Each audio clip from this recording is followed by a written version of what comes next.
कभी कभी किस्मत भी खेल खेल जाती है। प्यार सामने होता है, पर हालात ऐसे बन जाते हैं कि दिल चुपचाप टूट जाता है। लेकिन जब प्यार सच्चा हो तो वह चुप नहीं रहता, वो लड़ता है, वो जीतता है। और अब तुमसे तुम तक में आने वाला ट्रैक लेकर आ रहा है वही पल जब आर्य अपने प्यार अनु को किसी और का होने से रोकने के लिए सब कुछ दांव पर लगा देगा। कहानी की शुरुआत होती है एक सन्नाटे से भरे माहौल में। अनु के घर में शादी की तैयारियां चल रही हैं, लेकिन यह शादी अनु की आर्य से नहीं बल्कि नील से हो रही है। जी हां, वही नील जो बाहर से मासूम लगता है लेकिन अंदर ही अंदर जलंधर का साथी है। और आर्य, जिसे इस सच का अंदाजा भी नहीं था, अब धीरे धीरे सब कुछ जानने वाला है। आर्य ने पिछले कुछ दिनों से अनु की सुरक्षा के लिए उसके घर के बाहर बॉडीगार्ड्स लगा रखे हैं। उसने अनु के लिए एक पर्सनल गार्ड रखा है और कॉलेज आने जाने के लिए गाड़ी तक दी है। वो डरता है कि जलंधर कहीं अनु को नुकसान न पहुंचा दे। उसके हर कदम में सिर्फ एक ही ख्याल है, अनु की सुरक्षा, उसका ख्याल रखना। लेकिन उसे नहीं पता कि असली खतरा अनु के बहुत पास आ चुका है, नील के रूप में। उधर जलंधर अपनी चाल चल चुका है। वो अब सिर्फ आर्य को हराना नहीं चाहता, वो उसे तोड़ देना चाहता है। उसकी सोच साफ है, अगर आर्य को तोड़ना है तो उसके दिल से शुरू करना होगा। उसके प्यार को उससे छीन लो, और इसी के लिए उसने नील को मोहरा बनाया है। एक दिन जलंधर बाबा के भेष में अनु के घर पहुंचता है। चेहरा दाढ़ी और चादर से ढका हुआ, हाथ में माला और आंखों में कपट। घर में जब वह दाखिल होता है तो पुष्पा जी, अनु की मां, उसे प्रणाम करती हैं। बाबा बनने का नाटक करते हुए जलंधर कहता है, माता, मैं समझ गया आपकी चिंता क्या है। आपकी बेटी के जीवन में कुछ बड़ा होने वाला है। उसकी किस्मत किसी ऐसे के साथ जुड़ने जा रही है जो उसकी सुरक्षा करेगा। पुष्पा जी की आंखों में उम्मीद की चमक आ जाती है। वो कहती हैं, बाबा जी, तो क्या हमें जल्द से जल्द उसकी शादी कर देनी चाहिए? जलंधर मुस्कुराता है और सिर हिलाता है। हाँ, समय यही चाहता है। जितनी जल्दी हो सके शादी करा दो, और बस यहीं से सब शुरू होता है। उसी शाम पुष्पा जी अपने पति से कहती हैं, सुनिए, अब और देर नहीं करनी चाहिए। अनु अब बड़ी हो गई है। मुझे लगता है नील इसके लिए अच्छा लड़का रहेगा। वो समझदार है, सभ्य है। अनु के पिता पहले तो चुप रहते हैं, फिर धीरे से कहते हैं, ठीक है, अगर तुम्हें लगता है कि वो ठीक है तो मैं बात करता हूं।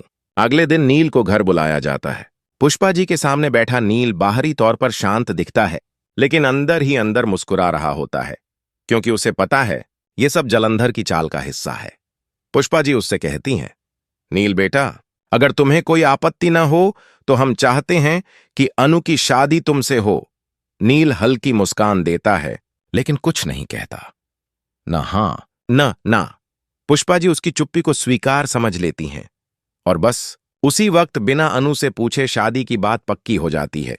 उधर अनु जब ये सब सुनती है तो जैसे उसके पैरों तले जमीन खिसक जाती है। वह चिल्ला उठती है, क्या, मेरी शादी, और वो भी नील से? लेकिन मां, आपने मुझसे पूछा तक नहीं। पुष्पा जी कहती हैं, बेटा, नील अच्छा लड़का है, वो तुम्हें खुश रखेगा, और वैसे भी बाबा जी ने कहा है कि यही समय सही है। अनु की आंखों से आंसू बहने लगते हैं। वो कमरे से बाहर निकलती है और सीधे नील के पास पहुंचती है। तुम्हें पता था? वह गुस्से में पूछती है। नील शांत आवाज में कहता है, हां, लेकिन मैंने ना भी तो नहीं कहा। अनु चिल्लाती है, तो तुम मना क्यों नहीं करते?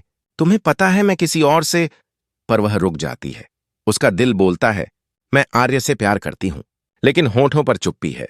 नील चालाकी से मुस्कुराता है, अनु, सबकी अपनी किस्मत होती है, शायद हमारी यही है। इधर आर्य को जब इस बात का पता चलता है तो उसका खून खौल उठता है। क्या, अनु की शादी नील से? वह अपने गार्ड को आदेश देता है, मुझे सब कुछ पता करना है। कौन है इस खेल के पीछे? धीरे धीरे उसे सुराग मिलने लगते हैं, कुछ कॉल रिकॉर्ड्स, कुछ तस्वीरें, और फिर सामने आता है वो नाम, जलंधर। अब आर्य समझ जाता है कि यह सब एक बड़ा जाल है। जलंधर नील के जरिए उसे तोड़ना चाहता है। वो अपने ऑफिस में बैठा दीवार पर जलंधर की तस्वीर देखता है और कहता है, तुमने सोचा मैं हार जाऊंगा? नहीं, इस बार मैं तुम्हारा खेल खत्म कर दूंगा। कहानी यहीं से एक नए मोड़ पर पहुंचती है। Call to action. क्या आपको लगता है कि आर्य वक्त रहते इस शादी को रोक पाएगा? क्या वो साबित कर सकेगा कि जलंधर ही असली दुश्मन है? अगर आप भी आर्य और अनु के मिलन की दुआ कर रहे हैं तो वीडियो को लाइक करें और बताइए, क्या सच्चा प्यार हर चाल पर भारी पड़ेगा? कहानी अब उस मोड़ पर पहुंच चुकी थी जहां हर पल एक विस्फोटक सच छिपा था। अनु की शादी की तैयारियां पूरे जोर शोर से चल रही थीं। घर में सजे फूल, दीवारों पर लटकते झालर, रिश्तेदारों की भीड़ और ढोलक की थापों के बीच कहीं अनु का टूटा हुआ दिल। वो हर मुस्कुराहट के पीछे छुपी थी, हर हंसी में एक गहरी चुप्पी थी। पुष्पा जी बेहद खुश थीं। उन्हें लगता था कि बेटी का भविष्य अब सुरक्षित है। लेकिन अनु के अंदर कुछ टूट रहा था और उसकी आंखों में बार बार आर्य का चेहरा उभर रहा था। वही आर्य जो हर वक्त उसका ख्याल रखता था, उसकी सुरक्षा की चिंता करता था, और अब वही उससे दूर होता जा रहा था। दूसरी तरफ आर्य अपने ऑफिस में बेचैन बैठा था। सामने टेबल पर फैली फाइलों के बीच कुछ तस्वीरें पड़ी थीं, नील और जलंधर की। आर्य ने सबूत जुटा लिए थे। अब उसे यकीन हो गया था कि नील कोई मासूम इंसान नहीं, बल्कि जलंधर का साथी है। उसने अपने दोस्त से कहा, अब खेल पलटने का वक्त आ गया है। अगर ये शादी हुई तो सिर्फ अनु की नहीं, मेरी भी जिंदगी खत्म हो जाएगी। शाम ढल चुकी थी और उसी शाम आर्य अनु के घर के पास पहुंचा। बाहर गाड़ियां सजी थीं, मेहमानों की भीड़ थी, लेकिन आर्य का चेहरा शांत था, जैसे किसी तूफान से पहले का सन्नाटा।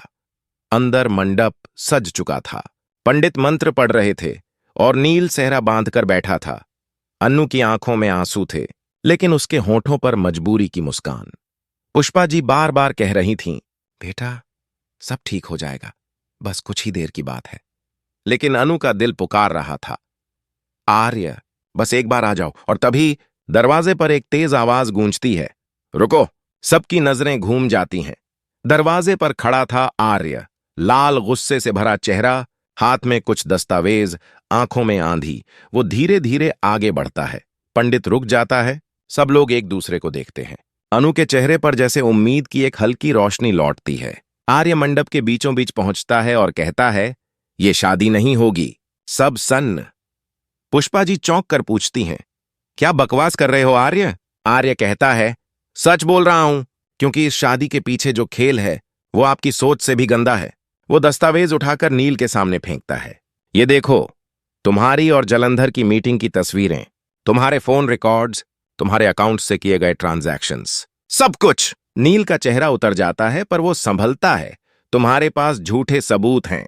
आर्य आगे बढ़ता है और उसकी कॉल रिकॉर्डिंग चलाता है, जिसमें जलंधर की आवाज गूंजती है, नील, शादी हो जानी चाहिए। आर्य को तोड़ना है, उसकी कमजोरी छीननी है। सब स्तब्ध रह जाते हैं। पुष्पा जी के हाथ कांपने लगते हैं। अनु धीरे से कहती है, तो ये सब एक साजिश थी? आर्य उसकी ओर मुड़ता है। हां अनु, सब कुछ प्लान था। जलंधर चाहता था कि मैं टूट जाऊं और उसने तुम्हें निशाना बनाया। नील उसकी चाल का हिस्सा था। उस पल घर में गहरी चुप्पी छा जाती है। अनु के पिता गुस्से में नील की तरफ बढ़ते हैं। शर्म नहीं आई तुम्हें? हमारे घर में आकर हमारी बेटी की जिंदगी से खेला। नील कुछ बोलने ही वाला होता है कि आर्य उसका कॉलर पकड़ लेता है। अब तू बोलेगा भी तो नहीं। जलंधर ने तुझे इस्तेमाल किया और तूने खुद को बिकवा दिया। इसी बीच दरवाजे पर एक और परछाई गिरती है, जलंधर की। वो अब और छिपा नहीं रहता। धीमे धीमे चलता हुआ अंदर आता है, चेहरे पर मुस्कान और आंखों में झर। वाह आर्य, तू तो बड़ा होशियार निकला। लेकिन क्या सोचता है तू? तू जीत गया? आर्य उसकी तरफ देखता है। सच की जीत हमेशा होती है जलंधर। तूने सोचा था मैं अपनी कमजोरी खोकर हार जाऊंगा, पर तू भूल गया, ये कमजोरी नहीं, मेरा प्यार है। जलंधर हंस पड़ता है। प्यार? ये वही प्यार है ना जिसने तुझे अंधा बना दिया? चलो ठीक है, देख लेते हैं कौन जीतता है, तेरा प्यार या मेरा बदला। इतना कहकर वो अनु की ओर बढ़ता है। आर्य तुरंत उसके सामने खड़ा हो जाता है। दोनों के बीच एक पल के लिए तनाव जम जाता है, जैसे हवा भी थम गई हो। फिर जलंधर गुस्से में बोलता है, आर्य, अगर आज तू पीछे नहीं हटा तो मैं तुझे खत्म कर दूंगा। आर्य शांत स्वर में कहता है, तू कोशिश करके देख ले। कमरे का माहौल गर्म हो जाता है। नील धीरे धीरे पीछे हटता है, जलंधर पर दोष डालने की कोशिश करता है। मैं मजबूर था आर्य, उसने धमकाया था मुझे। पर आर्य कहता है, मजबूरी नहीं, लालच था तेरा। जलंधर ने तुझे पैसा दिखाया, तूने इंसानियत बेच दी। पुष्पा जी फूट फूट कर रोने लगती हैं। अनु भागकर अपनी मां को गले लगाती है। मां, मैंने कहा था ना, आर्य गलत नहीं है। पुष्पा जी रोते हुए कहती हैं, बेटा मुझे माफ कर दो, मैंने बिना सोचे शादी की बात मान ली। आर्य अनु की तरफ मुड़ता है, उसकी आंखों में आंसू हैं, लेकिन आवाज में सुकून। अनु, अब कोई तुम्हें मुझसे अलग नहीं कर पाएगा। अनु भी पहली बार खुलकर कहती है, आर्य, मैं भी तुमसे प्यार करती हूं। पूरा परिवार स्तब्ध है, पर इस बार किसी के पास कुछ कहने को नहीं। तभी जलंधर फिर बोलता है, तुम दोनों को लगता है तुम जीत गए? नहीं आर्य, मेरी एक चाल अभी बाकी है। वो जेब से फोन निकालता है और किसी को कॉल करता है। शादी रुकी है, लेकिन खेल खत्म नहीं हुआ। आर्य उसके हाथ से फोन छीनता है और कहता है, अब तेरा खेल यहीं खत्म होता है। तभी पुलिस अंदर आती है। आर्य पहले ही एफआईआर दर्ज करा चुका था। जलंधर की गिरफ्तारी होती है और नील भी पकड़ा जाता है। जाते जाते जलंधर आर्य को घूरता है, तूने मुझे आज हरा दिया, लेकिन याद रख, मैं लौटूंगा। आर्य जवाब देता है, मैं हर बार तेरे सामने खड़ा रहूंगा, क्योंकि मैं सिर्फ अनु के लिए नहीं, सच्चाई के लिए लड़ता हूं। जलंधर को पुलिस ले जाती है। सबके चेहरे पर राहत की सांस। पुष्पा जी अनु के पास आती हैं। बेटा, आज मैंने देखा सच्चा प्यार क्या होता है। अनु मुस्कुराती है और कहती है, मां, यही प्यार तो मुझे जीना सिखाता है। Call to action. क्या आपको लगता है कि जलंधर वाकई खत्म हो गया, या वो फिर से लौटेगा बदले की आग लेकर? क्या आर्य और अनु का रिश्ता अब सुकून से जी पाएगा? अपनी राय नीचे कमेंट करें। और अगर आपको लगता है कि सच्चा प्यार कभी हारता नहीं, तो इस वीडियो को लाइक जरूर करें।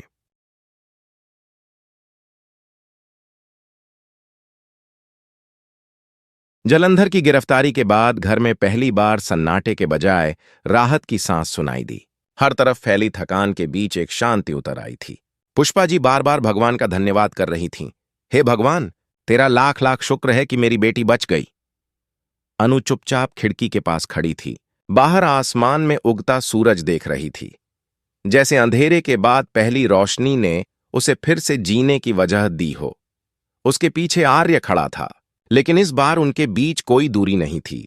न डर, न गलतफहमी, बस एक सुकून भरी चुप्पी। आर्य धीरे से बोला, अब सब खत्म हो गया।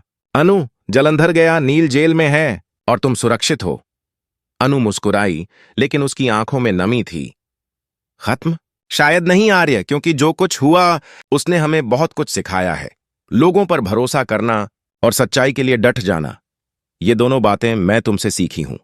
आर्य मुस्कुराया, और मैंने सीखा कि प्यार सिर्फ इजहार नहीं होता, कभी कभी वो सुरक्षा, चुप्पी और इंतजार में भी होता है। दिन बीतने लगे। घर में धीरे धीरे पुराना माहौल लौट आया। पुष्पा जी ने खुद आर्य को घर बुलाया और बहुत स्नेह से कहा, बेटा, उस दिन मैंने तुम्हें गलत समझा, लेकिन अब मैं जानती हूं तुम ही मेरी बेटी के लिए सही हो। आर्य झुककर उनके पैर छूता है। मां, मत कहिए, मुझे माफी चाहिए। मैं आपकी बेटी की जिंदगी में तूफान लाया। पुष्पा जी ने उसके सिर पर हाथ रखा। नहीं बेटा, तूफान वही लाता है जो सच्चा होता है, क्योंकि वो झूठ की धूल उड़ा देता है। कुछ दिनों बाद घर में एक नई हलचल शुरू होती है। इस बार सच में शादी की तैयारियां थीं, लेकिन अब की बार सही वजह से। इस बार अनु की शादी नील से नहीं, बल्कि आर्य से होने जा रही थी। घर फिर से फूलों से सजने लगा, लेकिन अब कोई डर नहीं था, सिर्फ खुशी थी। पुष्पा जी ने खुद अपनी बेटी के हाथों में मेहंदी लगाई और कहा, इस बार ये मेहंदी तेरे असली प्यार के नाम की है। अनु के गालों पर लाली थी और आंखों में चमक। शादी का दिन आया। वही मंडप, वही सजावट, लेकिन इस बार माहौल बदला हुआ था। पंडित मंत्र पढ़ रहे थे। आर्य और अनु 7 फेरे ले रहे थे, और हर फेरे के साथ जैसे पुरानी परछाइयां मिटती जा रही थीं। जब 7वां फेरा पूरा हुआ, अनु ने धीरे से कहा, आर्य, अब कोई हमें अलग नहीं कर सकेगा। आर्य ने उसके कान में फुसफुसाया, अगर किस्मत भी कोशिश करेगी तो मैं फिर से लड़ जाऊंगा। सभी खुश थे। पुष्पा जी की आंखों में आंसू थे, पर वो खुशी के थे। अन्नू के पापा ने पहली बार आर्य को गले लगाया और कहा, आज से तुम सिर्फ दामाद नहीं, बेटे हो। और घर गूंज उठा, बधाई हो। लेकिन हर कहानी में एक परछाई बची रहती है। जैसे ही सब खुश थे, पुलिस स्टेशन के बाहर एक कार रुकी। दरवाजा खुला और एक शख्स बाहर निकला। वही जलंधर। चेहरे पर हल्की दाढ़ी, आंखों में वही पुरानी नफरत। उसने आकाश की ओर देखा और कहा, आर्य, तूने मुझे एक बार हराया, लेकिन खेल अभी बाकी है। वो मुस्कुराया और धीरे से बोला, अब मैं सिर्फ जलंधर नहीं, तुम्हारे प्यार की परछाई बनकर लौटूंगा। उधर आर्य और अनु की जिंदगी में नए दिन शुरू हुए। दोनों ने मिलकर अपनी नई दुनिया बनानी शुरू की। आर्य अपने बिजनेस में और अनु अपनी पढ़ाई में। दोनों का रिश्ता पहले से भी मजबूत था। अनु कहती, आर्य, मुझे डर लगता है कि कहीं ये शांति फिर तूफान में न बदल जाए। आर्य मुस्कुराता, अगर तूफान आया भी तो इस बार हम साथ होंगे। डर को जीतने का नाम ही तो प्यार है। एक दिन दोनों पुराने कॉलेज के गार्डन में बैठे थे, वही जगह जहां पहली बार मिले थे। हवा में वही सादगी थी, वही एहसास। अनु ने कहा, याद है आर्य, जब तुमने पहली बार कहा था कि तुम मुझे कभी अकेला नहीं छोड़ोगे? आर्य ने उसका हाथ थाम लिया। और आज भी वही वादा दोहरा रहा हूं अनु, चाहे हालात जैसे भी हों, मैं तुम्हारे साथ रहूंगा हमेशा। दोनों एक दूसरे की आंखों में खोए हुए थे। कैमरा धीरे धीरे दूर जाता है और बैकग्राउंड में आवाज गूंजती है। कभी कभी प्यार वक्त से नहीं, इम्तिहानों से साबित होता है। और जब सच्चाई और प्यार साथ खड़े हों तो कोई भी साजिश टिक नहीं सकती। घर में अगले दिन छोटी सी पार्टी थी। पुष्पा जी, रिश्तेदार और दोस्त सब मौजूद थे। अनु ने आर्य को केक का टुकड़ा खिलाया और कहा, अब तो बस एक ही ख्वाहिश है कि हमारी कहानी का अंत नहीं, नई शुरुआत हो। आर्य ने उसकी आंखों में देखते हुए कहा, हमारी कहानी का अंत तभी होगा जब सांसें रुकेंगी, और वो भी शायद एक साथ। इतना कहते ही सबकी तालियां गूंज उठीं और वहीं से तुम तक की कहानी एक नए अध्याय में कदम रखती है, जहां प्यार अब डर से नहीं, उम्मीद से जुड़ा है। लेकिन कहीं दूर अंधेरे में बैठा जलंधर फिर से अपनी अगली चाल की तैयारी कर रहा था। उसके हाथ में आर्य और अनु की शादी की तस्वीर थी।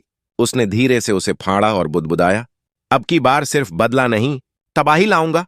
और आर्य, तेरा ये सुकून ज्यादा दिन नहीं चलेगा। वहीं आर्य और अनु को उस खतरे का अंदाजा नहीं था। दोनों अपनी जिंदगी के नए पलों में खोए थे। सूरज ढल रहा था, आसमान सुनहरा हो गया था और हवा में सुकून था। अनु ने धीरे से कहा, अगर कभी अंधेरा लौट भी आया तो हम मिलकर उजाला करेंगे ना?